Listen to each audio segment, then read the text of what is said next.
Hey guys, for today's video, we're going to be talking about MVPs. I'm going to be ranking the top 10 MVP seasons in the 2010s for the American League, going from 2010 to 2019. Who had the best MVP seasons? Watch till the end to find out who had the best MVP season in the past decade. Now, I will mention there's a couple of pretty rare occurrences that happened in the 2010s. A few things that I want to discuss. Two players had multiple MVPs, and we actually seen two triple crowns by the same team in back-to-back years. I'm going to tell you guys how rare that is. We're going to go through all the stats. I'm going to discuss maybe there's a guy that got snubbed of MVP that shouldn't have been, that should have been the MVP. We're going to talk about that as well. If you guys do enjoy, leave a like, would appreciate it. Subscribe if you're new. Hit the notification bell to get notified whenever new videos go live. Talk baseball or hockey on this channel. I've got my Josh Donaldson Blue Jay jersey today. He is one of the MVPs in the 2010s. One of my favorite players, honestly, of all time. I've been a big fan of him ever since he joined the Blue Jays, even now after being traded. Still rooting for him. Hopefully he does well for the rest of his career. Without further ado, let's jump into the 10th spot. Coming in at number 10, the 2017 MVP of the Houston Astros, Jose Altuve. Now, Altuve is a fantastic player. We know that. Even this year is having a great season. Obviously in 2017 there was a whole scandal with the cheating and sign stealing, so now that does have an effect of him going down on a list. And honestly, the guys in front of him just overall had better stats. I honestly think that Aaron Judge got snubbed of MVP that year. Let's look at the stats. So Jose Altuve had 204 hits in 153 games played. So he led the league in hits, 112 runs as well, 39 doubles, 24 home runs, 81 RBIs. Very solid numbers. He stole 32 bases, had a 346 average that led the league. So it's really of an average player, a lot of doubles, stealing a lot of bases, very quick, 410 on base, 547 slugging, 957 OPS, and a 160 OPS plus. So overall, a great year. Won a Silver Slugger as well, was an all-star, but just with all the controversy along that year, I really can't put him much higher in the list than number 10. But we're going to go through Aaron Judge's stats next, which the same year, he was his rookie year at 128 hits in 155 games played, 24 doubles, 3 triples, and 52 home runs, leading the league as a rookie with 114 RBI, 127 walks, which led the league. Now, he did strike out a lot as well, 208 strikeouts, which also led the league, unfortunately. Had a 284 batting average, 422 on base, 627 slugging, and 1,049 OPS with a 171 OPS plus. He was second in MVP voting, won Rookie of the Year, All-Star, Silver Slugger. I think Judge deserved that MVP spot, but I have Jose Altuve at number 10. Now, coming in at number 9 is a guy that has 3 spots on this video, and it's actually his birthday today. The date I'm recording this, August 7th. Happy 30th birthday to Mike Trout, one of the greatest of all time. And I starting off with 2014 for his MVP season at number 9. That year in 157 games played, 115 runs, which actually led the league, 173 hits, 39 doubles, 9 triples, 36 home runs, 111 RBI, which led the league. He stole 16 bases as well. This was only his 3rd full season in MLB. He had a 287 batting average, 377 on base, 561 slugging, a 939 OPS, and 169 OPS plus. With the OPS being under 1,000, which some of the other years he had a higher OPS. He actually led the league in strikeouts with 184. So I have it as the 3rd best season of Mike Trout's MVP seasons in the 2010, but doesn't take away of how good a season that is. I mean, it is Mike Trout. He was the MVP, All-Star, and Silver Slugger as well. Now, in terms of WAR, he actually had the same WAR as Jose Altuve in 2017. Both of them had a 7.7 WAR at the end of their respective seasons, 2017 and 2014. Now, coming in at number 8 is Josh Donaldson, the guy that I have the jersey of right now. Like I mentioned, one of my favorite players. That MVP season he had in 2015 really sparked me being a huge fan of him, as I was before, but he's just out of this world. His first year with Toronto when he wins MVP, 122 runs, 184 hits, and 158 games played. He had 41 doubles and 42 home runs, 123 RBI, which led the league. Stole 6 bases, had a 297 batting average, a 371 on base, 568 slugging, and a 939 OPS with 151 OPS plus. He actually led the league in total bases as well with 352. All-Star, MVP, Silver Slugger, the bringer of rain. He was unbelievable in those few years he had with Toronto. Unfortunately, then he had some injury problems, but During those few years, was definitely one of the best players in the league. Definitely dominant for his position at third base. Great with a glove as well. And still a great player. Again, he's getting older, has some injury problems, but during those years, the bringer of rain was unstoppable. He's at number 8 on my list. In terms of WAR, Josh Donaldson has 7.1 WAR for the year. Now, coming in at number 7 is the second of Mike Trout's 3 MVP seasons in the 2010s. I'm going 2016. So guys, you see, I'm actually going in chronological order, not just because I want to go in that order, but I find that his seasons got better as years went on. He had different types of seasons. He had a season where he hit 45 home runs. We'll get to that later. But this season, he stole 30 bases. So he had a season more of higher average and speed, had a season more of higher power and OPS. So we're going to go through that. In 2016, in 159 games played, he played all but one game that year. 123 runs leading the league, 173 hits, 32 doubles, 5 triples, 29 home runs, 100 RBI, 30 stolen bases, 116 walks, which actually led the league that year, 315 batting average, 441 on base, which led the league, 550 slugging and 991 OPS with 173 OPS plus, leading the league. All-Star, MVP, Silver Slugger. And the thing that's really impressive about Mike Trout is how often not only won MVP, but he was a runner-up. In his first 8 seasons, he was only out of the top 2 once. So he won 3 times, he was second place 4 times, and he was 4th once. That's pretty unbelievable for the talent that he is, but he was actually an all-star in pretty much every season he played apart from last year, which was no all-star game, obviously, and this year he was going to be an all-star, but he got hurt. So his 2016 season and number 7 on my list. Now moving on to number 6, I have Josh Hamilton of the Texas Rangers in 2010.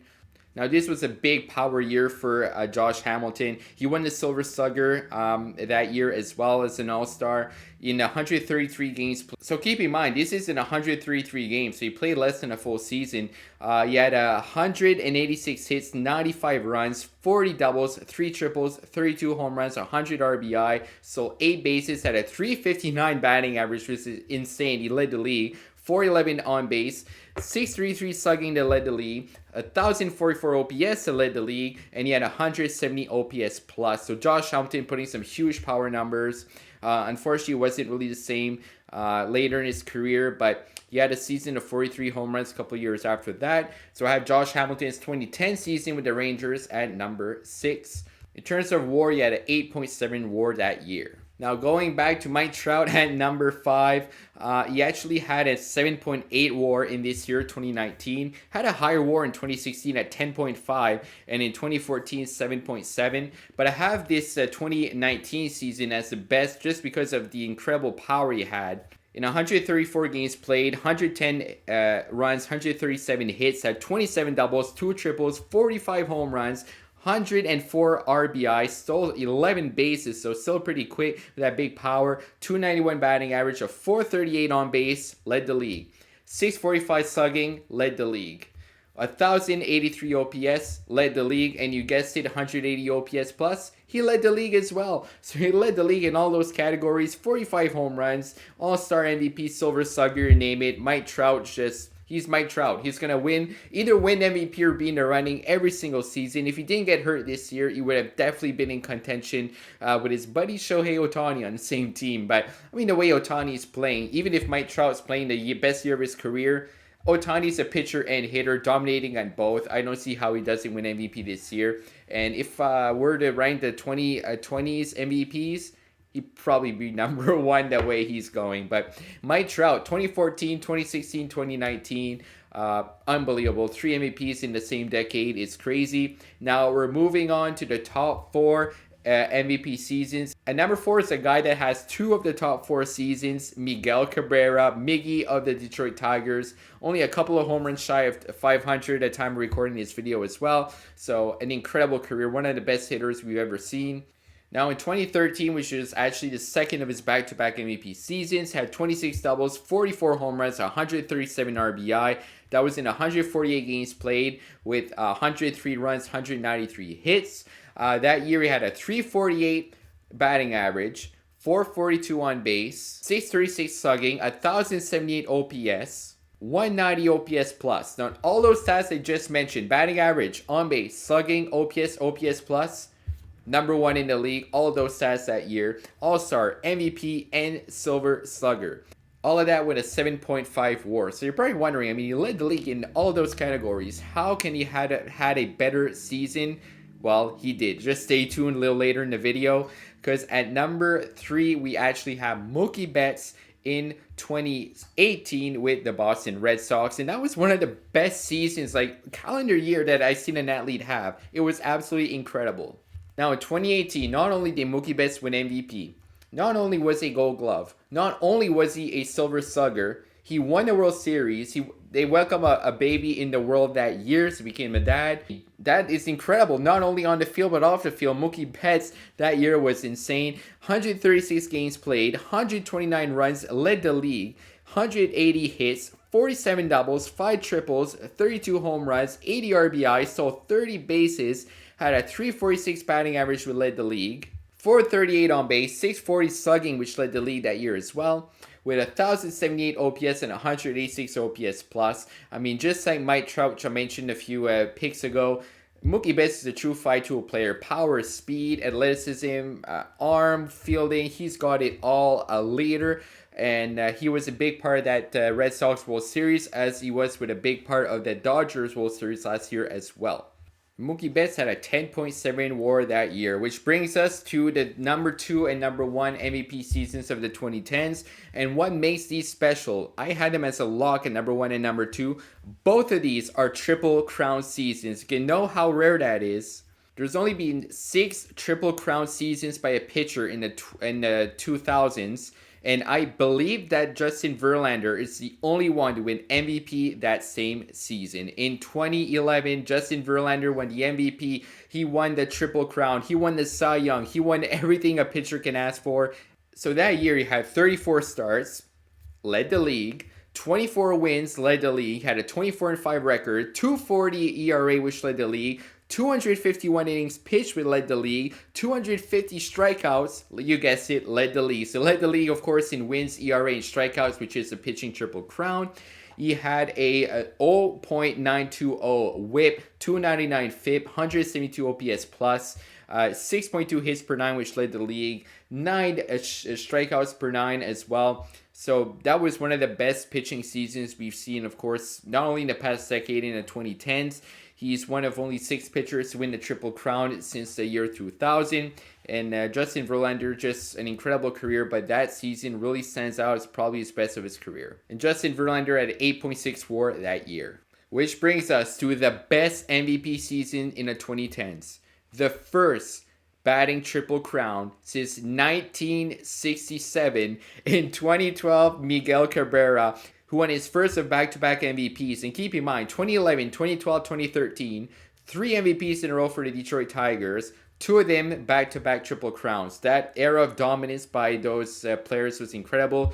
Unfortunately, that year they did get swept by the San Francisco Giants in 2012 in the World Series. But let's talk about Miguel Cabrera's stats in 2012. So in 2012, Miguel Cabrera played in 161 games, all but 1 game that year. 109 runs, 205 hits, 40 doubles, 44 home runs, which led the league, 139 home RBI, led the league, 330 average, of course, led the league as well. So that is the batting Triple Crown. Led the league in home runs, RBI, and batting average. Had a 393 on base, 606 slugging, which led the league, 999 OPS, which led the league. He was 1 point off of 1,000, 164 OPS plus, All-Star MVP, Silver Slugger. So again, that was the first Triple Crown hitting season since Carl Yastrzemski in 1967, almost 50 years later. And again, that was just an incredible season to win the Triple Crown. Given it's so rare, especially for a hitter, I had to put him as number 1 as the best MVP season of the 2010s. So that'll do it for the video, guys. Let me know in the comments, do you agree, do you disagree with some of the picks? Let me know your opinions. I'll love to hear them. Most likely, I'll be doing a National League version, which we actually have another Triple Crown winner in the 2010s by the National League. guys probably know who it is. It's actually my favorite pitcher in MLB right now, but that'll be a later video. You want to check that out. You'll see who I'm talking about. If you guys enjoy, again, do leave a like. Would appreciate it. Subscribe if you're new. I'm looking forward to see who will be the MVP this year. Leave comments down below. Who are your picks? National League's pretty wide open with, unfortunately, DeGrom, Tatis, Acuna all injured. Bryce Harper's making a case. Juan Soto's playing really good as of late as well. We'll see who it is. In the American League, I'm pretty sure it's going to be Shohei Ohtani, two-way player. Vlad Guerrero Jr. is one of the better hitters in the league this year. MVP type numbers, but with Ohtani, I definitely think it's going to go to him. But that'll do it for the video. Thank you guys for watching. As always, have a great day.